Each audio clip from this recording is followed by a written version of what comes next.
አድማጮች ባለፈው ኤፒሶድ ሳቆም ያቆምኩት ይሄ ፍራክሽናል ሪዘርቭ ባንኪንግ ሲስተም ለባንኮች እንዲያጭበረብሩ የሚፈቅድ የማጭበርበር ስራ ነው ብያለሁ እና ይሄን አስረዳለሁ ባልኩት መሰረት አስረዳለሁ። በኢትዮጵያ የወንጀል ሕግ አንቀጽ 692 እስከ 693 በዋነኛነት የሚከተሉትን ሐሳቦች እናገኛለን። ማንም ሰው የማይገባ ብልጽግና ለራሱ ለማግኘት ወይም ለሌላ ሰው ለማስገኘት በማሰብ ተመልከቱ፣ የማይገባ ብልጽግና ለራሱ የሌላ ሰው ለማስገኘት በማሰብ የራሱን ማንነት ወይም ሁኔታ በመሰወር ወይም መግለጽ የሚገባውን ነገር በመደበቅ ተመልከቱ፣ መግለጽ የሚገባውን ነገር በመደበቅ ሌላውን ሰው አታሎ የራሱን ወይም የሶስተኛው ወገን የንብረት ጥቅም የሚጎዳ አድራጎት የፈጸመ እንደሆነ ወንጀል ሆኖ ይቀጣል ይላል። የማይገባ ብልጽግና ለማግኘት መደበቅ የሌለበትን ነገር ደብቆ መግለጽ ያለበትን ነገር ሳይገልጽ ሌላውን ሰው የማታለል ተግባር ወንጀል ነው ይላል። እንዲሁም ማንም ሰው ቼክ ፈርሞ ለሰው በሚሰጥበት ጊዜ ቼኩን ፈርሞ በሚሰጥበት ቀን በባንኩ ውስጥ እሱ በከፈተው አካውንት ብር አለመኖሩን እያወቀ ቼኩን ፈርሞ ከሰጠ ወይ ደግሞ ቼኩ ይወጣበታል ብሎ የቼኩ የሚመነዘርበት ቀን በጻፈበት ቀን ገንዘብ በሌለበት ሁኔታ ገንዘብ አለመኖሩን እያወቀ ቼክ ከሰጠ ወንጀል ሆኖ ስንቅ የሌለው ቼክ የሰጠ ሆኖ ይቀጣል ይላል። እንግዲህ ተመልከቱ፣ አንድ ግለሰብ በቼኩ ላይ በባንኩ ውስጥ የሌለውን ገንዘብ ጽፎ ቢሰጥና ሰውየው ቼኩን ሊመነዝር ሲሄድ በባንኩ ውስጥ ገንዘቡ ከሌለ ወንጀለኛ ተብሎ አጭበርባሪ ተብሎ ይቀጣል። ትክክል ነው፣ ምክንያቱም ድርጊቱ የማታለል ተግባር ነውና። ነገር ግን ይሄንን ባንክ ሲያደርገው ግን አያስቀጣም። ምን ማለት ነው? ባንክ በሌለው ገንዘብ ሪዘርቭ የተወሰነች ብቻ ይዞ 10 ብር ይዞ 100 ብር ሲያበድር 90 ብሩን በሌለው ሲያበድር አይቀጣም። ማጭበርበር አይደል እንዴ? ይሄን ገንዘብ ሰው ሄዶ ይነግድበታል፣ ይገበያይበታል፣ ይሸጥበታል፣ ይለውጥበታል። ነገር ግን የለውም ባንኩ። ማጭበርበር ነው። ሁሉም በህግ ፊት በኩል የሚታይ ከሆነ ነገር ግን በህግ የባንኮች ስራ ህጋዊ ማጭበርበር ተደርጎላቸዋል። ይችላሉ ማለት ነው። ግለሰብ አይችልም፣ እነሱ ግን ይችላሉ።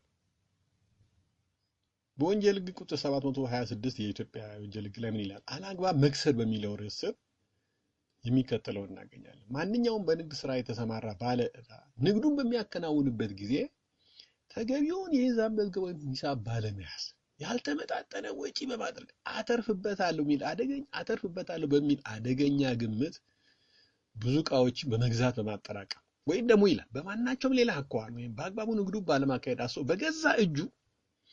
በገዛ እጁ ዕዳውን ለመክፈል በማይችልበት ሁኔታ ራሱ እንዲገኝ ያደረገ እንደሆነ ይቀጣል፣ ወንጀል ነው ይላል። እንግዲህ ተመልከቱ፣ ራሱን መክፈል የማይችለውን ዕዳ ተሸክሞ ከተገኘ ይቀጣል ይላል። እና አንድ ሰው ለምሳሌ አንድ ባንክ በካዝና ያለው የወርቅ ሳንቲም 50 ሆኖ ነገር ግን ለተበዳሪዎች 60 የወረቀት ኖት ቢያበድር ወይ ደግሞ ቼክ 60 ብር ቼክ 60 ብር መመንዘር ትችላላችሁ ብሎ 60 ብር ቢያበድር የ60 ብር ቼክ ቢሰጥ 10 ሳንቲም የሌለውን ነው ያበደረው ማለት ነው። 10 ብር የሌለውን ነው፣ 10 የወርቅ ሳንቲም የሌለውን ነው። እና ለምሳሌ 10 ኖት ያላቸው ቼኮች ወይ ደግሞ ባንክ ኖት ቢያበድር እና 66 ኖቶች ቢያበድር ነገር ግን እሱ ያለው 50 ነው። 6ቱ ቢመጡ ለ6ቱ መክፈል አይችልም፣ ለ5ቱ ብቻ ነው መክፈል የሚችለው። ስለዚህ አጭበረበረ ማለት ነው። በሌለ ገንዘብ ማትረፍ ማለት ይሄ ነው። የማይገባ ጥቅም የሚለው የሚካተት ነው። ሌላው የባንኮች ስራ የሐሰት ወይ ደግሞ ፎርጅድ ገንዘብ ሰርቶ ገበያ ውስጥ እንደማስገባት ማለትም ነው። ለምሳሌ መገበያው እንበል ወርቅ ሳንቲም ነው። ወርቅ ሳንቲም ቢሆን ወርቅ ያልሆነን ወርቅ አስመስሎ ወደ ገበያው ማስገባት ፎርጅድ ወርቅ በማዘጋጀት የማታለል ስራ ነው። አንድ ሰው ወርቅ አስመስሎ ቢያስገባ ያታለለ ማለት ነው። ሲታወቅበት አታላል ተብሎ ይቀጣል። ማታለል ነው። መገበያያ የወረቀት ገንዘብ ከሆነስ? አሁን አንድ ባንክ የወረቀት ገንዘቡን እሱ የሚያክመውን የባንክ ኖት መገበያያ ነው ብሎ ሰጥቷል። ሌላ ሰው ልክ ያ ባንኩ ያስፈንጠመውን አይነት የባንክ ኖት ለምሳሌ የኢትዮጵያ ብሔራዊ ባንክ የሚያዘጋጀውን ብር አስመስሎ አንድ ሰው ሰርቶ ወደ ገበያ ውስጥ ቢያስገባ የሐሰት ሰነድ አዘጋጅቷል ተብሎ ይቀጣል። የማይገባውን ጥቅም ለማግኘት ስለሞከረ ማለት ነው። ከምንም ከባዶ ወረቀትን አዘጋጅቶ ለፍቶ ሰርቶ አምርቶ ሳይሆን አዘጋጅቶ ስለመጣ በወንጀል ይቀጣል። ባንኮች ግን ካላቸው ወርቅ ዲፖዚት በላይ ካላቸው ካሽ በላይ የባንክ ኖት ሰርተው ወደ ገበያ ቢያስገቡ ግን ፎርጅድ ገንዘብ ሰሩ አይባልም። ይሄ ፎርጅድ ገንዘብ የሰራው ሰው የሚቀጣው ወረቀቱን አዘጋጅቶ ሳይለፋ ሳይጥር ሳይውል ሳይድር የሆነ ምርት ለህዝብ የሚጠቅም ምርት አዘጋጅቶ ያንን ሸጦ ያገኘው ገንዘብ ሳይሆን ወረቀቷን አዘጋጅቶ ምንም ሳይለፋ ሳይደክም የሐሰት ወረቀት አዘጋጅቶ ባለሀብት ስለሆነ የሚቀጣ ከሆነ ባንኮች ከባዶ አውት ኦፍ ቲን ኤር የባንክ ኖት አዘጋጅተው መስጠታቸው ከዚህ ከፎርጅድ ገንዘብ መስራት በምን ይለያል? ሁለቱም በባዶ ወረቀት አዘጋጅተው ነው የህዝብን ሀብት የሚበዘብዙት። ስለዚህ ከፎርጅድ መኒ የሚለይ አይደለም። ስለዚህ ልዩነት የለውም። ይሄን ፎርጅድ መኒ የሰራው ከሻጮች ላይ ያንን ፎርጅድ መኒ ሰጥቶ እቃ ይገዛል። ባንኮችም አውት ኦፍ ቲን ኤር ወረቀት አዘጋጅተው በወረቀቱ ለሰው አበድረው ትርፍ ያገኛሉ። ነገር ግን በሌላቸው ነው። ስለዚህ መስረቅ ነው። ይሁንና ቀደም ብዬ እንዳልኩት አሁን ይሄ የባንክ አሰራር የሚያስጠይቅ ሳይሆን ህጋዊ ሆኗል። በዓለም ላይ ያሉ ባንኮችን የሚቆጣጠሩ ማዕከላዊ ባንኮች ሁሉ እነዚህ ባንኮች ሊኖራቸው የሚገባው ሪዘርቭ ሃርድ መኒ ወይ ደግሞ ካሽ 10% ወይም 20% ሪዘርቭ ብቻ አስቀምጠው ማበደር ይችላሉ በሚል ድጋፍ አግኝቷል። ግለሰቦች ሲያደርጉት ወንጀል ነው። ባንክ የተባለ ተቋም ሲያደርገው ግን ወንጀል አይደለም። ባንክ ተብሎ እውቅና ሲሰጠው ማድረግ ወንጀል አይደለም። ግለሰቦች ሲያደርጉት ወንጀል ነው፣ ማጭበርበር።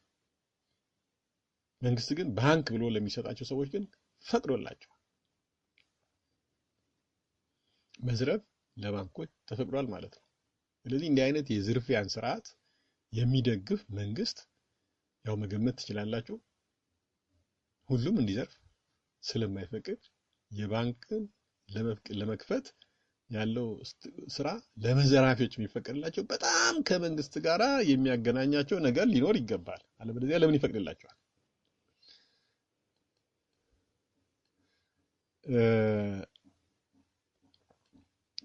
እና እንዲህ አይነቱን የማጭበርበር ስራ እንዲህ አይነቱን 10% የሚያበድሩትን 10% ብቻ ይዘው እንዲያበድሩ የሚፈቅድ መንግስት ወንጀልን ይከላከላል፣ ማታለልን ይከላከላል ተብሎ የሚገመተው መንግስት እንዴት እንዲህ አይነቱን ነገር ሊፈቅድ ቻለ? እንዴት ሊሆን ቻለ? ለምንድን ነው ይፈቅደው? ማጭበርበር ለምንድን ነው ይፈቅደው? ይህ መሰረታዊ ጥያቄ ነው። ግለሰቦች የሌላቸውን ስንቅ የሌለው ቼክ ሲያበድሩ ወንጀል ከሆነ ባንኮች እንደዚህ ሲያደርጉ መንግስት የፈቀደበት ምክንያት ምንድን ነው? ለምን ይፈቅዳል? እንዲህ አይነቱ አውት ኦፍ ቲን ኤር ገንዘብ አትሞ የማይገባ ጥቅም የሚገኝበት ነው አይደለም? ስለዚህ በየአካባቢ ያሉ ገዢዎች እኔ ገዢዎች ነው የምለው መንግስታትን ወይም ንጉሶች፣ መሳፍንቶች እንዲህ አይነቱን የገንዘብ ፋብሪካ በቀላሉ አይመለከቱትም። በገለልተኛነት አይመለከቱትም። መላእክቶች አይደሉም አይደል? እነሱ በዋነኛነት በገንዘብ ሌላውን እየገዙ ነው። ስለዚህ እነሱ ገንዘብ በጣም ሌላውን ለመግዛት መሳሪያ ገዝቶ ሌላውን ለማስገደድ ቁልፍ መሳሪያ ገንዘብ ነው። ስለዚህ እንደዚህ አይነቱን የገንዘብ ፋብሪካ በገለልተኝነት ሊመለከቱት አይችሉም። ስለሆነም እንዲህ አይነቱን የገንዘብ ፋብሪካ በራሳቸው ቁጥጥር ስር ለራሳቸው እንዲጠቅም ለማድረግ ይፈልጉ አይገርምም። በሌላ በኩል ደግሞ የባንክ ስራ የሚሰሩት የአበዳሪነት ስራ የሚሰሩት ሁሉ ደግሞ በነፃ ውድድር ከሌሎች አበዳሪዎች ጋር ተወዳድረው ውድድሩ ነፃ ገበያው የሚፈቅደውን ማትረፍም መክሰርም ተቀብለው የሚኖሩ አይደሉም ሁሉም። አንዳንዶቹ ገበያውን በሞኖፖል መቆጣጠር የሚፈልጉ ይኖራሉ። ስለዚህ ተወዳዳሪያቸውን በጉልበት ወይም ስም በማጥፋት ተወዳዳሪያቸውን ከገበያ በማስወጣት ይፈልጋሉ። እነዚህ አሁን ይሄ አይነቱን ጉልበት አግኝተው ሌላውን ከገበያ ለማስወጣት የሚፈልጉ አበዳሪዎች ከገዢዎች ጋራ ምክንያቱም ጉልበት ያላቸው መንግስታት ገዢዎች ስለሆኑ ከነሱ ጋራ ጥምረት በመፍጠር ገበያውን ለመቆጣጠር የሚሰሩ ባንከሮች አበዳሪዎች ናቸው፣ ሌሎቹ ማለት ነው። እንግዲህ ባንኪንግ የወረቀት ገንዘብ በጣ በምንልባቸው በአውሮፓውያን ኦልሞስት የነበሩት ገዢዎች በህዝብ ምርጫ ወደ ስልጣን የመጡ አይደሉም። የእንግሊዝም ንጉስ የፈረንሳይ የሁሉም ብንላቸው በጉልበት የተቆጣጠሩ ናቸው። ስለዚህ እነዚህ አካላት በጉልበት ገንዘብን በመያዝ ሰውን ሰብጀክት ለማድረግ የሚፈልጉ ስለሆነ እንዲህ አይነቱን የገንዘብ ምንጭ በገለልተኝነት አይመለከቱ። ይሄንን የወረቀት ገንዘብ የሚያዘጋጁ ባንክ ኖት የሚያዘጋጁ በዚህ ስራ ላይ መሰማራት የሚፈልጉ ሰዎችም ካላቸው በላይ ማበደር የሚችሉበት ሁኔታ ስለሚፈልጉ ይሄንን የሚደግፋቸው አካል መንግስት ነው። ከመንግስት ጋር ጥምረት ይፈጥራሉ። ስለዚህ የዚህ አይነት ፍራክሽናል ሪዘርቭ ባንኪንግን እንዲፈቀድ ምክንያት የሆነው የገዢዎች የገንዘብ ፍላጎት እና እነዚህ በማበደር ስራ ላይ የተሰማሩ ነገር ግን ካላቸው በላይ ለማበደር በሚፈልጉ ወገኖች ሁለቱ እየተጠቃቀሙ የሚመሰርቱት የሁለቱም የጋራ ጥቅም ያለበት ስለሆነ ነው። መንግስትም የገንዘብ ፍላጎትን ያሳካል፣ እነዚህ ደግሞ የሌላቸው በማበደር በባዶ አትራፊ ይሆናሉ። ስለዚህ የሁለቱም ጥቅም ስላለ ፍራክሽናል ሪዘርቭ ባንኪንግን መንግስት የፈቀደበት ምክንያት ዋናው ምክንያት ይሄ ነው።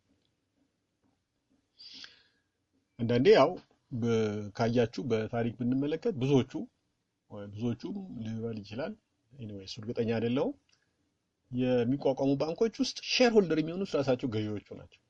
ንጉሱ፣ መሳፍንቱ፣ መኳንንቱ ናቸው። በቃ ኦልሞስት የራሳቸው ነው የሚያደርጉት የባንኩ ሼር ሆልደር ሆነው ባንኩ ኢሹ የሚያደርገው ማለት ነው።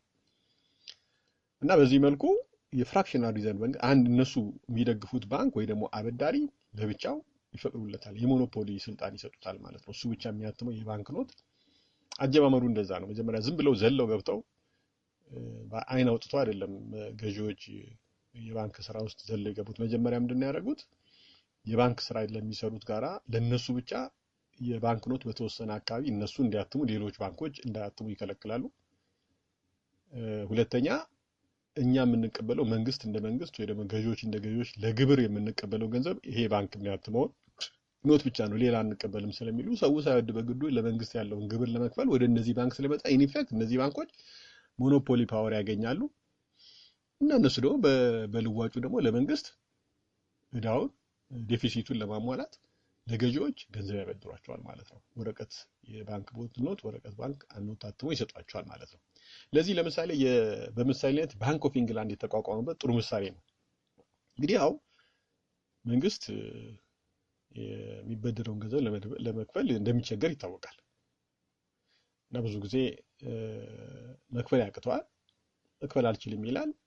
አበዳሪ ነጋዴዎች ምንም ማድረግ አይችሉም ጉልበት ስለሌላቸው፣ እሱ ደግሞ ጉልበት ስላለው። ጉልበት ባይኖረው ኖሮ እንደማንኛውም ተበዳሪ ከሰውት ንብረቱን አሽጠው እዳቸውን ገንዘባቸውን ማግኘት የሚችሉትን ያገኛል። አሁን ግን መንግስት ነው ጉልበተኛ ነው፣ ያባራቸዋል፣ ያስራቸዋል። ስለዚህ ያላቸው ምርጫ ዝም ማለት ነው።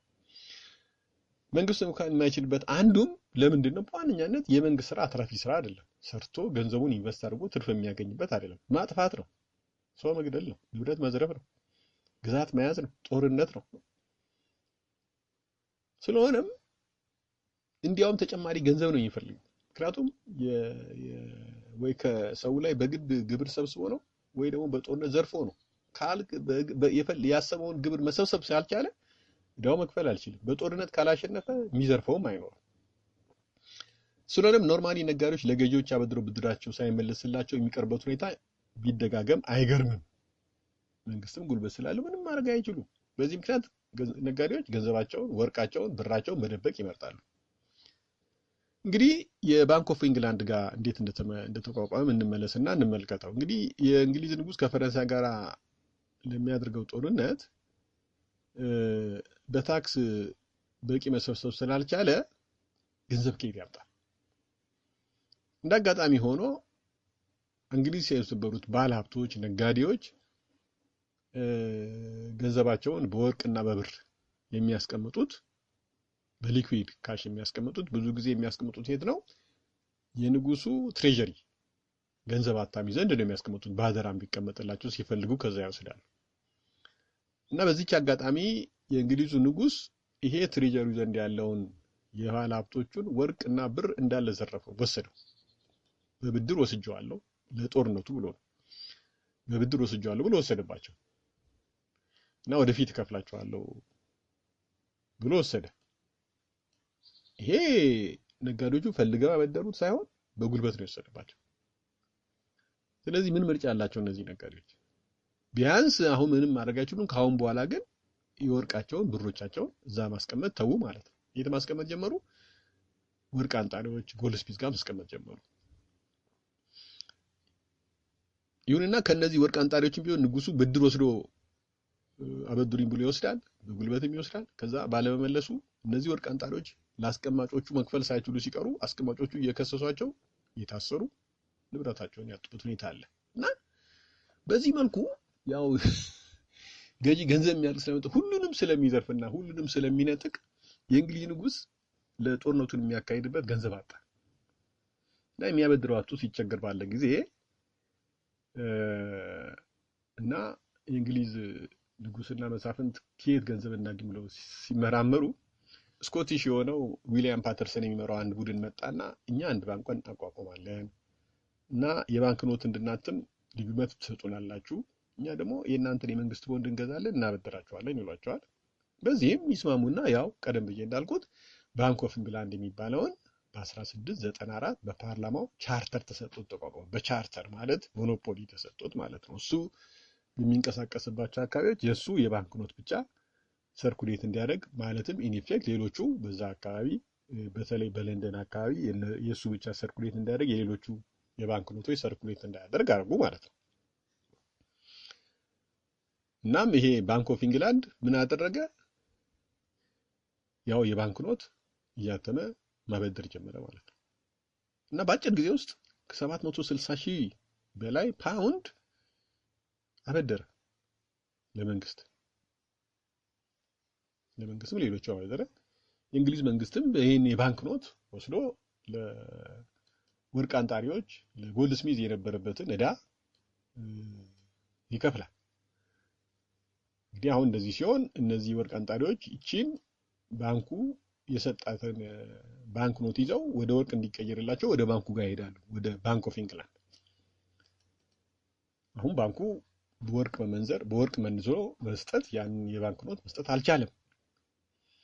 በሁለት ዓመት ውስጥ ነው እንግዲህ በሁለት ዓመት ውስጥ በ1694 ተቋቋመ። በ1696 ዲሴምበር 4 ለፓርላማው ለእንግሊዝ ፓርላማ በቀረበው ሪፖርት ምን ይላል? ባንኩ ያበደረው ኖት የሰጠው ኢሹ አድርጎ ያበደረው ኖት ብዛት 764,196 ፓውንድ ነው። በባንኩ በሪዘርቭ የነበረው የወርቅ ሳንቲም ካሽ ግን የሚወክለው 35,664 ፓውንድ ብቻ ነበር። 36,664 ፓውንድ ያበደረው 764,196 ፕራክቲካሊ ያ ኢሹ ያደረጋቸውን የባንክ ኖቶች መክፈል የሚችልበት ሁኔታ አልነበረ። አውቶማቲካሊ ኪሳራ ውስጥ ገባ ማለት ነው። መክፈልም አይችልም፣ ንብረቱ ምናምኑ ተሽጦ ነው። ነገር ግን አሁን እዚህ ጋር ማን ነው የተጠቀመው? መንግስት ዕዳ ሰጥቶት የመንግስትን ዕዳ አይደለ የሸፈነለት? መንግስት የወረቀት ገንዘብ አግኝቶ አይደለ የገንዘብ ፍላጎቱን ያሟላው? ስለዚህ የእንግሊዝ መንግስት ጣልቃ ገባና አይ ይሄ ባንክ በወርቅ መክፈል የለበትም እንዲከፍል አይገደድም ብሎ ህግ አወጣ ማለት ነው። ከለከለ ማለት ነው፣ ወይ ደግሞ ትእዛዝ ሰጠ ማለት ነው። ስለዚህ የወርቅ አንጣሪዎች የባንክ ኖቱን የያዙ ሰዎች በወርቅ መመንዘር አትችሉም ተብሎ ለጊዜው አገደው። ነገር ግን አስተውሉ፣ ባንኩ ግን ካበደራቸው ሰዎች የባንክ ኖቱን ኢሹ ካደረገላቸው ሰዎች ከነወለዱ ግን ኮሌክት ማድረጉን እንዲቀጥል ፈቀደለት። እሱ የመክፈል ግዴታውን አግዶለት፣ እሱ ግን ከሌሎቹ የማስከፈል መብቱን ግን አስቀጠለው።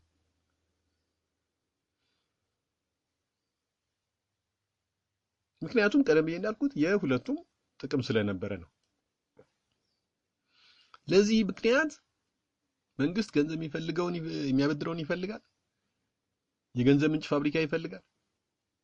እነዚህ ደግሞ የሌላቸው ማበደር የሚፈልጉ ደግሞ የመንግስትን ድጋፍ ይፈልጋሉ። በዚህ መልኩ የእንግሊዝ ባንክ ተቋቋመ እና እንግሊዝ ባንክ በተደጋጋሚ ነው ኪሳራ ውስጥ የገባው።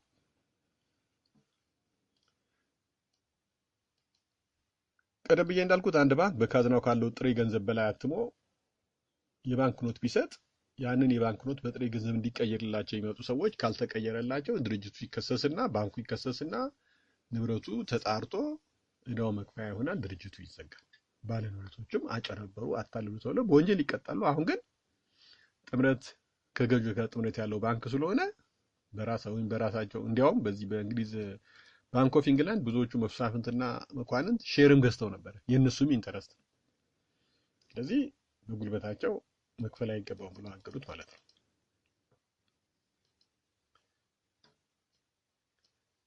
በባንኩ ስህተት ባንኩ መቀጣት ሲገባው የባንኩን ኖት አምነው የተቀበሉት በፈለኩኝ ጊዜ በወርቅ ሳንቲም እቀይራለሁ ብለው ያመኑት ተቀጡ። ፍርድ ገምድልነት ይላል ይሄ ነው። በጉልበት ባለመብቶች መብታቸው እንዳይጠይቁ መንግስት ገብቶ ከለከለ ማለት ነው። በባለመብቶች ላይ መንግስት ጦርነት አወጀ ማለት ነው። በጉልበት ነጠቃቸው ማለት በጉልበት መብታቸውን ጣሰው ማለት ነው። ኢን ኢፌክት ጦርነት አወጀባቸው ማለት ነው። ማጭበርበር ሁልጊዜም ቢሆን በጉልበት ካልተደገፈ ሊደርስ የሚችለው ጉዳት ውሱንና አነስተኛ ነው። እንግዲህ ተመልከቱ። ስለዚህ የነዚህ የሁለቱ ጥምረት ስለሆነ መንግስት ደግሞ ጉልበት ስላለው ዋናው የማጭበርበርን ስራ ውጤታማ የሚያደርገው ጉልበት ስለሆነ ከማጭበርበርና ከጉልበት ትልቁ አቅም ጉልበት ስለሆነ መንግስት ጉልበተኛ ስለሆነ ከዚህ ስራ ከባንኮች ስራ የአብዛኛውን ወይ ደግሞ የአንበሳውን ድርሻ መውሰድ ስለሚፈልግ በሂደት ሌሎችንም ባንኮች የሚቆጣጠርበት ሁኔታ ውስጥ ቀስ በቀስ እየገባ መጣ ማለት ነው። እናም በሂደት ቅደም ተከተሉ ከሀገር ሀገር ሊለያይ ይችላል። በየሀገሩ ምን እየሆነ መጣ ማለት ነው። ማዕከላዊ ገዢ ሁሉንም የሚቆጣጠር እሱ ብቻ የሚያስተዳድራቸው ባንኮች በሂደት እየተቋቋሙ መጡ። እንግዲህ አስተውሉ። በሂደት ቀስ በቀስ ሌሎችም ባንኮች የዚህም ባንክ ኖት ብቻ ኢሹ እንዲያደርግ ሌሎቹ ደግሞ እንዲከለከሉ እያደረጉ መንግስት ራሱ ወይ ደግሞ የመንግስት አባላት ሼር ሆልደር የሆኑበት ወይ ደግሞ ከመንግስት ጋር ጥምረት ያላቸው ባንኮች ብቻ ሞኖፖሊ ቻርተር እያገኘ አንድ ባንክ ብቻ እንዲያስተዳድር፣ ሌሎች ባንኮች ደግሞ የሱን ኖት ብቻ እንዲቀበሉና በሱ ስር ተንጠልለው በሱ ላይ ተንጠልጥሎ የሚኖርበት ሁኔታ በጊዜ ሂደት እንዲፈጠር እየተደረገ በሂደት በየሀገሩ ብቸኛ የባንክ ኖት የሚያትም የሚባለው የማዕከላዊ ባንክ በዓለም ላይ እየተፈጠረ የመጣ ማለት ነው። አሁን እንደምታውቁት ሁላችሁ በዓለም ላይ በየሀገሩ የባንክ ኖት ማተም የሚችሉት ማዕከላዊ ባንኮች ብቻ ናቸው፣ ሁሉም ሀገር። ድሮ ግን እንደዚህ አልነበረም። የባንኪንግ ቢዝነስ ሲጀምር እያንዳንዱ ባንክ የራሱን የባንክ ኖት ማተም ይችላል ማለት ነው። ለምሳሌ ያህል እንበልና ፍሪ ባንኪንግ ቢሆን ኖሮ ኢትዮጵያ ውስጥ ንግድ ባንክ የራሱ ገንዘብ፣ ዳሽን ባንክ የራሱ የባንክ ኖት ዳሽን የሚል፣ ንግድ ባንክ የንግድ ባንክ የሚል ልክ አሁን ቼክ እንደሚሰጡት አይነት ማለት ነው። ቀደም ብዬ እንዳልኩት ሁለት አይነት ገንዘብ ነው ያለው፣ የባንክ ኖትና ቼክ ብያለሁ። አሁን ቼኩ ስቲል ቼክ የባንኩን ቼክ ስም የሚወክሉ ቼኮች አሉ። ግን በፊት የባንክ ኖትም ነበረ። 10 ብር የባንክ ኖት፣ 15 ብር የባንክ ኖት፣ 100 ብር የባንክ ኖት የሚል በየባንኩ። አሁን ያንን የባንክ ኖት የማተም ስራ ማን ወሰደው? ማዕከላዊ ባንክ ወሰደው። በዓለም ላይ ሁሉም ማዕከላዊ ባንክ የባንክ ኖት የሚያትሙት እነሱ ብቻ ናቸው። ምክንያቱም ኖት በማተም የሚገኘው ጥቅም ቀደም ብዬ ያነሳሁት የማይገባ ጥቅም ስላለ ነው። በዝርዝር ስለ ባንኮችና ስለ ብድር ታሪክ ለማንበብ በዚህ ርዕስ የተጻፉ መጽሐፍ ስላሉ የበለጠ ሪፈር ልታደርጉ ትችላላችሁ። እኔ ሙራይ ሮዝባርድ ሚስትሪ ኦፍ ባንኪንግ ስለዚህ ኢኮኖሚክስ በጀመርኩበት የመጀመሪያው ኤፒሶድ ላይ ገልጬዋለሁ እና የኢዩጂን ግሮስ ክሎዝ መኒ ኤንድ ማን ኤ ሰርቬይ ኦፍ ሞኔታሪ ኤክስፒሪየንስ የሚለውን ብታነቡ በጣም ሪች የሆነ ኤክስፒሪየንስ ይኖራቸዋል፣ ታውቁታላችሁ ማለት ነው። እና ምንድን የሆነው በሂደት ሌሎች ባንኮች የባንክ ኖት የማተም ስራ ተከልክለው ዲፖዚት ቼክ ብቻ መውጣት፣ ዲፖዚት አካውንት ብቻ የመክፈት፣ የባንክ ኖት ግን በሂደት የማዕከላዊ ባንክ ሆነ ማለት ነው። አሁንም ቢሆን የማዕከላዊ ባንክ የባንክ ኖቱን የማተም ስራ ሲወስድ ዝም ብሎ ዘሎ አይደለም። ምንድነው ያለው? እኔ ብቻ በወርቅ ሳንቲም፣ በብር ሳንቲም፣ በሃርድ ኮይኑ እኔ ብቻ ቀይራለሁ፣ ሌሎቻችሁ አትችሉም ነው ያለው። ምክንያቱም በህዝቡ ዘንድ ዋና ገንዘብ ተብሎ የሚታመነው ወይ ደግሞ የሚታወቀው የወርቅ ሳንቲም የብር ሳንቲም ስለሆነ እኔ ማተማቸውን የባንክ ኖቶች ወይም ማዕከላዊ ባንክ የሚያተማቸው የባንክ ኖቶችን በወርቅ ቀይራለሁ ብሎ ነው ወደ ባንኪንግ ቢዝነስ ውስጥ መንግስት እጁን ያስገባው ማለት ነው። ማዕከላዊ ባንክ ያቋቋመ ሌሎችን እየከለከለ። ስለዚህ አሁን ከማዕከላዊ ባንክ ውጭ ያሉት ሌሎች ባንኮች ወርቅን ዲፖዚት ማድረግ ስራ በሂደት ተከለከሉ ማለት ነው። እና እነሱ ድሮ በዲፖዚት ይዘው በሪዘርቭ ይዘው የሚያበድሩት ወርቅን ወይ ደግሞ ብርን የነበረው አሁን ምን ተባሉ? በሂደት ማዕከላዊ ባንክ የሚያትመው የባንክ ኖት ማዕከላዊ ባንክ የሚያትመው የወረቀት ገንዘብ እንደ ጥሬ ገንዘብ ሆኖ በዲፖዚት እነዚህ ከማዕከላዊ ባንክ ውጭ ያሉት ባንኮች የሚያስቀምጡት እሱን ሆነ ማለት ነው። በወርቅ ፋንታ በሪዘርቭ የሚይዙት የማዕከላዊ ባንክ ኖት ነው። ስለዚህ ወርቃቸውን ለማዕከላዊ ባንክ ሰጥተው እነሱ የባንክ ኖቱን የማዕከላዊ ባንክ ኖቱን ለምሳሌ ኢትዮጵያ ውስጥ ገንዘብ ብርን ወይ ደግሞ አሜሪካ ውስጥ ዶላርን እንደ ጥሬ ገንዘብ ይባላል ማለት ነው። ድሮ ጥሬ ገንዘብ የሚባለው ወርቅ ወይ ደግሞ ካሽ የሚባለው ወርቅ ወይ ደግሞ ብር ነው አይደለም? እሱን አሁን የወረቀት ገንዘብ በሌሎቹ ባንኮች ተካና እንደ ጥሬ ገንዘብ ነው። እሱን እንደ ሪዘርቭ አድርገው እሱ ላይ ተመስርተው ነው እንግዲህ ቼክ የሚሰጡት የሚያበድሩት ማለት ነው። ስለዚህ እነሱ መያዝ አይችሉም ማለት ነው። ነገር ግን እንዳልኩት ያንን ጥሬ ገንዘብ የማዕከላዊ ባንክ ኖት ወይ ብር ወይም ደግሞ ዶላርን በባንካቸው በሪዘርቭ ይዘው እዛ ላይ ተመስርተው ግን ያንን እንደ ሪዘርቭ ይዘው የዛን 3-4 እጥፍ ማበደር ግን ይችላሉ። አሁን እንደሚደረገው ማለት ነው። በሌላቸው አካውንት ቼክ ይሰጣሉ። ይሄን ያህል ብር ለምሳሌ በአካውንታቸው ያለው ጥሬ ብር ባንኮች በአካውንታቸው ያለው ጥሬ ብር 100,000 ብር ቢሆን እና 10% ብቻ ነው ሪዘርቭ መያዝ ካለባቸው እነሱ ለተበዳሪዎች እስከ 1 ሚሊዮን ብር አበድረናል ብለው ቼክ መስጠት ይችላሉ። የነሱን ቼክ ማለት ነው። ከዛ ሰውየው እዛ ላይ ገንዘብ እየሞላ ወደ ባንኩ መላክ ይችላል። 1 ሚሊዮን የኢትዮጵያ ብር እንዳላቸው ምክንያቱም 10% ሪዘርቭ ከሆነ 1 ሚሊዮን ማበደር ይችላሉ። ግን የላቸውም። ያላቸው 100,000 ብር ብቻ ነው። እያንዳንዱ ሰው ያንን የተሰጠውን ቼክ ይዞ በሉ በኢትዮጵያ ብር መንዙሩልኝ ቢላቸው መመንዘር አይችሉም። ቼኩን ይዘው ይመጣ ማለት ነው። ግን ይችላሉ፣ ተፈቅዶላቸዋል። ስለዚህ ባንክ ኖት ማተም ተከለከሉ እንጂ በባንክ ኖቱ ማዕከላዊ ባንክ በሚያትመው ገንዘብ ባንክ ኖት ላይ ተመስርተው ማበደር ግን እጥፉን ማበደር አልተከለከሉም። ይሄ ፍራክሽናል ሪዘርቭ ባንኪንግ ያልኩት ቀጥሏል ማለት ነው። ምክንያቱም ያው ሁለቱም የሚጠቃቀሙበት ስለሆነ ነው። እንግዲህ ማዕከላዊ ባንክ ብቸኛ የባንክ ኖት አታሚ ሲሆን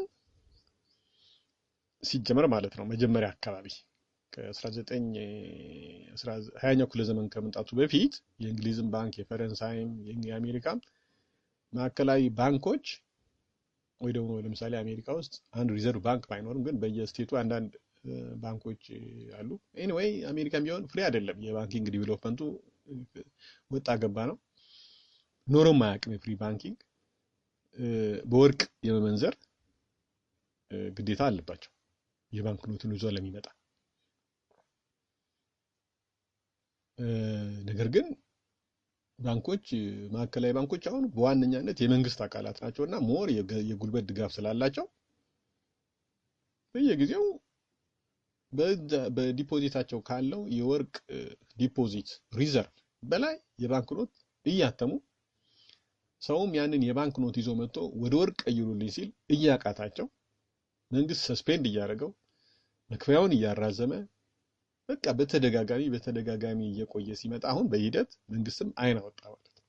በየሀገሩ ያሉ መንግስታት አይን አወጡና እንዲያውም ከአሁን በኋላ ማዕከላዊ ባንክ የምናተመውን የባንክ ኖት በወርቅ አንቀይርም ማለት መጨረሻው ገንዘብ ይሄው ነው። በቃ እኛ የምናተመው የወረቀት ገንዘብ ነው። ይሄን በወርቅ አንቀይርም ማለት ምክንያቱም ከዛ በላይ ያተሙ ስለተቸገሩ ቀውስ ውስጥ እየገቡ ስለተቸገሩ ከዚህ በኋላ አናትምም ማለት ማነው ይቀጣ በወርቅ አንመነስር ብሎ መንግስት ህግ አወጣና ማንም ይሄንን የባንኩን ገንዘብ የያዘ የባንኩን ኖት የያዘ በወርቅ መጥቶ ቢቀየር አይመለስለትም፣ አይቀየርለትም አለ።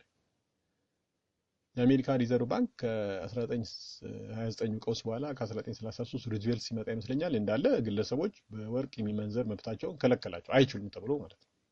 ሌሎች እንግሊዝ ሁሉም በሂደት እንደዚህ ያደረጉ። አሁን ዓለም ላይ ማንም ሰው መመንዘር አይችልም። እና ምንድነው ያለው? በመጀመሪያ ኖቱን ሲሰጥ ብሔራዊ ባንክ በወርቅ በብር ሳንቲም ይመነዝራለሁ ብሎ ቃል ገብቶ ሰዎች ያንን ኖት ሲጠቀሙ የነበረው አሁን ቃሉ በማጣት በወርቅ ሳንቲም አልቀይርም፣ ያ የባንክ ኖት ይዛችሁ ተነጋገሩበት አለ። በወርቅ መነገድም አይቻልም ብሎ ወሰነ ማለት ነው። መነገድ የሚቻለው የማዕከላዊ ባንክ የሚያትመው የወረቀት ገንዘብ ብቻ ነው ማለት የወረቀት ገንዘብ ብቸኛ መገበያያ የሆነበት ሁኔታ ላይ አሁን ደርሰናል ማለት ነው። ይሄኔ መንግስት በሚፈቅድ የወረቀት መገበያያ እንጂ አንተ በፈለግከው መገበያየት አትችልም በማለት ምን እያደረገ ነው? ነዋሪው የፈለገውን ገንዘብ በገንዘብነት የሚፈልገውን መምረጥ አይችልም ማለት ነው።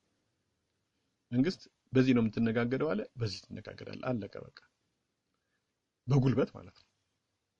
ነዋሪው የሚነጋገድበትን መምረጥ አይችልም። ምክንያቱም አሁን መንግስት የሚያትመው ወረቀት ነው። ወረቀት ምንም ዋጋ የለውም። አልፈልግም ማለት አይችልም። በግድ ነው የወረቀት ገንዘብ በየሀገሩ መገበያያ የሆነው በግድ ነው፣ በጉልበት ነው።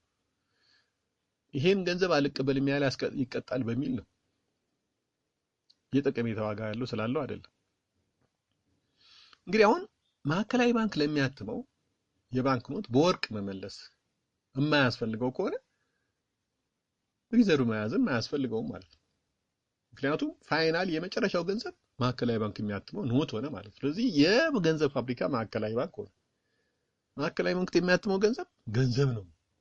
ማዕከላዊ ባንክ ለማተም ወርቅ መያዝ አያስፈልገው፣ ወርቅ መመንዘር ስለማያስፈልግ ስለሆነ ማዕከላዊ ባንክ በየሀገሩ ያለ ባንክ ያለ ገደብ ገንዘብ እያተመ ወደ ገበያ ውስጥ ማስገባት ይችላል ማለት ነው። በዚህ ምክንያት በዓለም ላይ የገንዘብ ግሽበት ቋሚ ሆኗል። በየጊዜው የገንዘብ የመግዛት አቅም እየረከሰ ነው የመጣው። ገንዘብ በየጊዜው ወደ ገበያ ውስጥ እየተሰራጨ በመምጣቱ ምክንያት በብዛት በቀላል ምሳሌ ለመግለጽ በ1913 ዓመተ ምህረት አንድ አሜሪካዊ ዓመታዊ ገቢ ፐር ካፒታ ኢንካሙ $633 ነው የነበረው። ይሄ ዶላር ያኔ በነበረው ወርቅ ሲመነዘር ማዕከላዊ ባንክ ተኪዶ ሲመነዘር $633 30.6 አውንስ ወርቅ ይቀይር ነበር፣ ይመነዝር ነበር። በ30.6 አውንስ ወርቅ ይቀየር ነበር $633። ያኔ ስለሚቻል ከ70 ዓመት በኋላ ማለት መንግስት በወርቅ አልቀይርም ብሎ ከከለከለ በኋላ ወርቅ አይቀየርም አይደለም። አሁን ከ70 ዓመት በኋላ በ1986 የአንድ አሜሪካዊ ዓመታዊ ገቢ በዶላር ስንት ነው? $20,468 ነው። $20,468 ነው። ይሄ አሁን በ1986 ባለው ሬት በወርቅ አውንስ ቢለወጥ ስንት ነው የሚገዛው? 52.9 አውንስ ነው የሚገዛው። 52.9 አውንስ ነው። ስለሆነ በ1986 ዶላሩ $633 በ1986 የሚመነዝረው የወርቅ ሳንቲም ስንት ነው? 1.63 አውንስ ነው። 1.63 በ1913 633 ይመነዝር የነበረው ወርቅ 30.6 አውንስ ነው። በ1986 ግን 1.63 አውንስ ነው። የዶላር መጠን በ30 እጥፍ መጠኑ ጨምሯል ማለት ነው። የወረቀት ገንዘብ 1.63 የነበረው 30.6 ከነበረው ወርዶ ማለት በ30 እጥፍ ወይ ደግሞ ከ30 እጥፍ አካባቢ ዶላሩ በገበያ ላይ በብዛት ጨምሯል ማለት ነው። ቢያንስ በትንሹ ገንዘቡ መርከሱን ያሳያል ማለት ነው። ይሄ የዶላር የወረቀት ገንዘብ ስለሆነ ያለ ገደብ እየታተመ መሰራጨቱን ያመለክታል። ማዕከላዊ ባንክ እንዳልኩት ሪዘርቭ የመያዝ ግዴታ የለበት፣ ምክንያቱም በወርቅ የመንዘር ግዴታ የሌለበት ስለሆነ። ነገር ግን እሱ ለሚያስተዳድራቸው ባንኮች ግን ምን ይላል? እኔ ከምሰጣችሁን የባንክ ኖት አትሜ ከኔ በብድር የምታገኙትን ከኔ የምትወስዱትን የባንክ ኖት ሪዘርቭ 10%፣ 15%፣ 20% ይዛችሁ የዚህን የሪዘርቭ ማበደር ትችላላችሁ። ለምሳሌ 100 ብር ማበደር ከፈለጋችሁ 10 ብር በሪዘርቭ የባንክ ኖት ሊያስፈልጋችሁ ይገባል ይላል። ስለዚህ ቀደም ብዬ እንዳልኩት እነሱም ይችን ባንክ ኖት የማዕከላዊ ባንክ የሚያትማትን ባንክ ኖት በሪዘርቭ ይዘው 10 ብር ይዘው 100 ብር ያበድራሉ ማለት ነው የሌላቸው። ስለዚህ በገበያ ላይ የገንዘብ ግሽበት የሚፈጠረው በዓለም ላይ በቋሚነት የሚፈጠረው አንደኛ ማዕከላዊ ባንክ በየጊዜው እያተሙ ወደ ገበያ የሚያስገባው የባንክ ኖት አለ። በኢትዮጵያ ገንዘብ ብር፣ በአሜሪካ ዶላር በየጊዜው ይገባል። እየታተመ እየጨመረ ነው ያለው። ባንኮች ደግሞ ይህንን ባንክ ኖት ሪዘርቭ አድርገው 10%፣ 5% በተጠየቁት መሰረት የዛን ደግሞ እጥፍ እና እጥፍ ለነጋዴዎች በቼክ ያበድራሉ። በዲማንድ ዲፖዚት ያበድራሉ። ዲማንድ ዲፖዚት ማለት ቼኩን ይዘህ ስትመጣ የሚከፈልህ ማለት ነው። እና በዚህ መልኩ እነዚህ ሁለቱ ናቸው የባንክ ገንዘብ የመለዋወጫ ገንዘቦች እነዚህ ናቸው። የባንክ ኖት እና ካሽ የሚባለውና ቼክ እነዚህ ናቸው በዋነኛነት በገበያ ላይ ያሉት መገበያያ ገንዘቦች ማለት ነው። ያው ስለ የገንዘብ አይነት መኒ ዋን መኒ ቱ ምናምን ተብሎ በዚህ ዙሪያ ላይ በዝርዝር የሚያቀርቡ የኢኮኖሚ ጽሁፎች አሉ። እሱም በዝርዝር ልታነቡ ትችላላችሁ። ግን ስለ ባንኪንግ አሰራር ለመረዳት ይሄ በቂ ነው። አስተውሉ እንግዲህ መጀመሪያ ዋና ገበያ የነበረው ጥሬ ገንዘብ ወይ ደግሞ ካሽ የሚባለው የወርቅ የብር ሳንቲም ነበረ።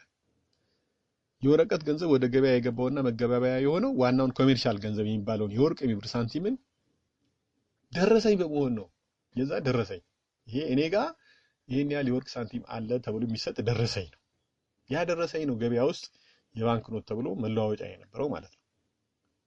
ደረሰኝ ነው እንጂ በራሱ የወረቀት ገንዘብ አይደለም። ምክንያቱም ምንም ጥቅም የሌለው ነገር ደረሰኝ ነው። ሀብት አይደለም ደረሰኝ። ሀብትን ይወክላል እንጂ ወርቅ ወይ ብርን ይወክላል እንጂ። እንግዲህ ብርም ሆነ ወርቅ መገበያያ ገንዘብ የሆኑት የጠቀሜታ ዋጋ ያላቸው ስለሆኑ ነው። ስለ ኢኮኖሚክስ ባቀረብኩት የመጀመሪያው ክፍል በዚህ ፕሮግራሜ ማንኛውም ነገር የኢኮኖሚ ዋጋ እንዲኖረው ሁለት ነገሮች ያስፈልጋሉ ብያለሁ። አንደኛ ጠቀሜታ ሊኖረው ይገባል፣ ዩቲሊቲ። ሁለተኛ ደግሞ ስኬርስ መሆን አለበት። እነዚህ ሁለቱ ሲሟሉ ነው አንድ ነገር የኢኮኖሚ ዋጋ የሚኖረው ብያለሁ። ዩቲሊቲ ሊኖረው ይገባል እና ስኬርስ ሊሆን ይገባል። ከሁለቱ አንዱ ከጎደለ ኢኮኖሚ ዋጋ ያለው አይደለም። ጠቀሜታ ከሌለው ማንም አይፈልገውም። ጠቀሜታ ኖሮት ስኬርስ ካልሆነ ገንዘብ ከፍሎ ሰው አይገዛውም። ምክንያቱም ስኬርስ አይደለም። ልክ አሁን አየር ጠቀሜታ ዋጋ ያለው ግን ስኬርስ አይደለም። የኢኮኖሚ ዋጋ የለውም ግን ጠቀሜታ ያለው። ስኬርስ ስላልሆነ ግን ዋጋ የለውም። ሰው ገንዘብ ገዝቶ አይገዛውም። ስለሆነም ወርቅና ብር የመገበያያ ገንዘብ ሊሆኑ የቻሉት አንደኛ ጠቀሜታ ስላላቸው ነው፣ ዩቲሊቲ ስላላቸው ነው።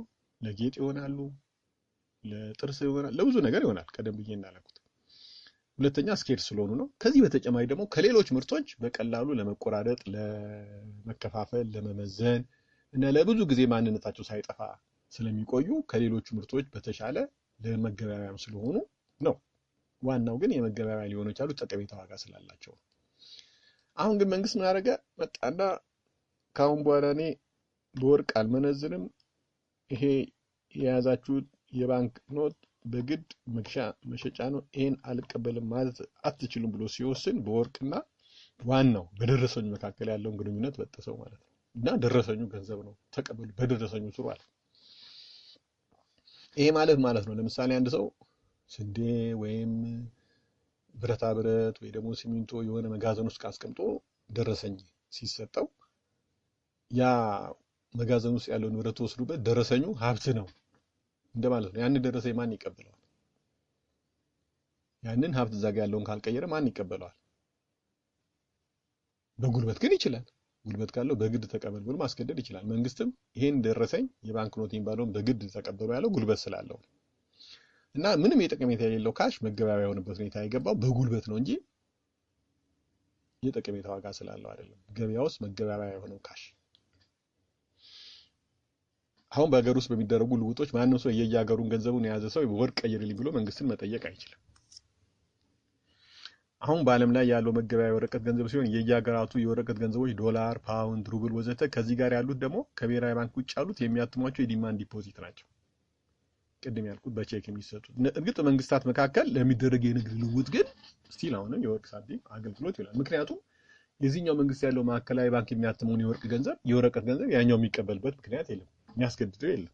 እኔ እንደፈለገ እያተመ ቢሰጠው። ስለዚህ በስቲል አሁን ወርቅ መገበያያ ነው በመንግስታት መካከል። እርግጥ ነው አሁን መንግስት ይሄ መገበያያ ገንዘብ ግድ ነው ሰዎች በዚህ መገበያየት አለባቸው ብሎ በግድ ስለወሰነ በገበያ ውስጥ ጣልቃ ገብቶ ነው የወሰነው። እንግዲህ አስተውሉ፣ የነፃ ገበያ አይደለም ይሄ። ነፃ ገበያ ሊባል አይችልም። ምክንያቱም መንግስት ጣልቃ ገብቶ ይሄ መገበያያ ነው ብሎ ስለወሰነ ነው። ሰዎች የመገበያያ ገንዘባቸው መምረጥ አይችሉም። ስለዚህ ነፃ ገበያ አይደለም። ነፃ ገበያ ማለት አንድ ሰው በመረጠው ማድረግ ሲችል ነው፣ የሌላውን ሰው መብት እስካልነካ ድረስ። አሁን ግን መንግስት የሰዎች መብት ነክቶ ይሄ መገበያያ ገንዘብ ስላለ ይሄን ካሽ የያዘ ሰው፣ የመንግስትን ገንዘብ የያዘ ሰው በዛ ንብረት መግዛት ይችላል። ስለዚህ ሀብት ነው ሊባል ይችላል። አዎ በመንግስት አስገዳጅነት ሀብት ሆኗል። ነገር ግን ችግሩ ግን ይሄ ሳይሆን በዋነኛነት መንግስት የሚባለው ማዕከላዊ ባንክ ይሄንን የባንክ ኖት እንደፈለገው እንዳያትም የሚገድበው የሌለ በመሆኑ ነው። በእጃችን ገንዘብ አለ፣ ግን እያተመ ወደ ውስጥ ያስገባል። ያ ነው አደጋው። ቀድሞ በወርቅ ሳንቲሙ ካሽ የመለወጥ ግዴታ ስለነበረበት ምንም እንኳን በየጊዜው አልከፍልም ብሎ በጉልበት እምቢ ቢልም እንደፈለገው እንዳያትም አይ ከሪዘርቭ ሊያልጥ ይችላል ሊበዛ ይችላል። አሁን ግን የለም። ስለዚህ ማዕከላዊ ባንኩ የሚፈልገውን ገንዘብ መጠን እያተመ ወደ ገበያ ያስገባል። ባንኮችም ይሄንኑ ባንክ የሚያትመውን ባንክ ኖት በሪዘርቭ 10-13 ላይ እያዙ እጥፍ በእጥፍ እያበድሩ ይገባሉ። በዚህ ምክንያት የገንዘብ ግሽበት የዓለም ኢኮኖሚ መገለጫ ሆነ። የገንዘብ ግሽበት እንግዲህ ምክንያቱ ምንድነው? ገንዘብ በማይገባ የማይጥቅም የሚያገኙት እነማን ናቸው? መንግስትና አበዳሪ ባንኮች ናቸው። የሞኖፖሊ ስልጣን ያላቸው ባንኮች ናቸው። ግን እውነተኛ ታሪኩ ይሄ ነው። አክቹአሊ ጥቅማቸውን ለማስከበር እስካሁን ያስቀረብኩት ነው። ግን ይሄ ልክ አይደለም ብለው የሚከራከሩ ወገኖች አሉ። መንግስት በተለይ አሁን በህዝብ የሚመረጡ መንግስት ነው ያለበት ምናምን እየተባለም ያው ኢቭን ቢመረጥም ባይመረጥም አሁን መንግስታት ፖፑሊስት ናቸውና ህዝቡን ለማሳመን ወይ እነሱም አዳናቂ ሮታ አይዲዮሎጂስቶች ኢኮኖሚስት ነን ባዮች ወይ ደግሞ ኢኮኖሚስቶች አይደለም መንግስት ይሄ አሁን የባንክ ኖት እና ወርቅ እንዲነጣጠል የተደረገውና ሪዘርቭ ባንኪንግ በፈቀዱ ለኢኮኖሚ እድገት ጠቀሜታ ስላለው ነው፣ ስራ አጥነትን ስለሚቀንስ ነው፣ የጠቅላላውን ህዝብ ጥቅም ከግምት ማስገባ ነው ብለው የሚከራከሩ አሉ። አሁን ያልኩት ስርዓት በሪዘርቭ ባንኪንግ በወርቅ የማይመነዘረው የባንክ ኖት እና ደግሞ ባንኮች ደግሞ ሪዘርቭ ብቻ ይዘው የሚያበድሩበት ስርዓት ለኢኮኖሚ እድገት ጠቃሚ ነው፣ ስራ አጥነትን ይቀንሳል፣ ለዛ አስፈላጊ ነው ብለው የሚከራከሩ ወገኖች አሉ። እንደነሱ ሙግት እንግዲህ ገንዘብ በገበያ ሲበዛ የምርቶች መወደድን ስለሚያስከትል አምራቾች ከፍ ያለ ትርፍ ስለሚያገኙ ኢንቨስትመንትን ያበረታታል፣ ስራ ይፈጠራል፣ ኢኮኖሚም ያድጋል። ስለዚህ ይሄ ቀደም ብላ እኔ እንዳልኩት እንደ ስንቅ የሌለው ቼክን አንድ ግለሰብ አትሞ እንደመስጠት የለበትም ብለው የሚያቀርቡት ክርክር አለ። ይሄ ክርክር ቫሊድ ነው። እንግዲህ ይህን በሚመለከት በሚቀጥለው ፕሮግራሜ አቀርበዋለሁ። ከዚህ ርዕስ ተነስቼ ለዛሬው በዚሁ አቆማለሁ። አመሰግናለሁ።